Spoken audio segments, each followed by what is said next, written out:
আজকে 14 তারিখ, আমাদের পরীক্ষা হচ্ছে 16 তারিখ থেকে, তাই না? অর্থাৎ আজকে আমাদের মাদ্রাসার লাস্ট, মানে আজকে হচ্ছে যে লাস্ট ক্লাস হয়েছে, তাই না? এরপর হলো যে শনিবার দিন যেহেতু পরীক্ষা, আগামীকাল শুক্রবার, তাহলে এখানে তো আর ক্লাসের কোনো সিস্টেম নাই। হ্যাঁ, তো এই জন্য অবশ্যই সবাই বাসায় যে ছুটি কাটাই বা শুক্রবার দিন, প্রত্যেক শুক্রবার তো তোমরা অবশ্যই অনেক আনন্দ উল্লাস করো, তাই না? অনেক ফ্রি থাকো, এই করো সে করো, কিন্তু এই শুক্রবারটা কি করবা? অবশ্যই কাজে লাগাইবা, ঠিক আছে? পড়াশোনা করবা সবাই বাসায়। এখানে যারা আছো সবার পরিবারেই, হ্যাঁ, মোটামুটি তোমাদেরকে পড়ানোর মতো লোক আছে, সবাই পড়বা।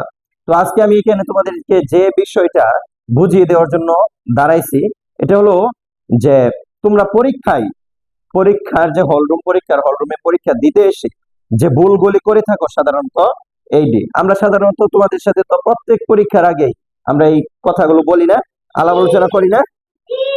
তোমরা কিন্তু এই ভুলগুলো কি করো?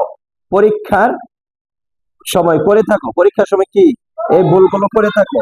মনে রাখবা, 1 নাম্বার কথা, হ্যাঁ, আমি আজকে তোমাদের জন্য এখানে কিছু কথা উল্লেখ করছি।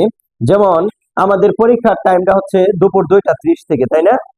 দুপুর 2টা 30 থেকে অবশ্যই তোমাকে 2টার মধ্যে পরীক্ষার হল রুমে প্রবেশ করতে হবে। কয়টার মধ্যে? 2টার মধ্যে, ঠিক আছে? অবশ্যই তোমাকে 2টার মধ্যেই পরীক্ষার হল রুমে কি করতে হবে? প্রবেশ করতে হবে। যদিও 2টা 30 হ্যাঁ, 2টা 30-এর আগে তোমাকে খাতা দেওয়া হবে, কিন্তু তোমার হাতে প্রশ্ন দেওয়া হবে 2টা 30-এ।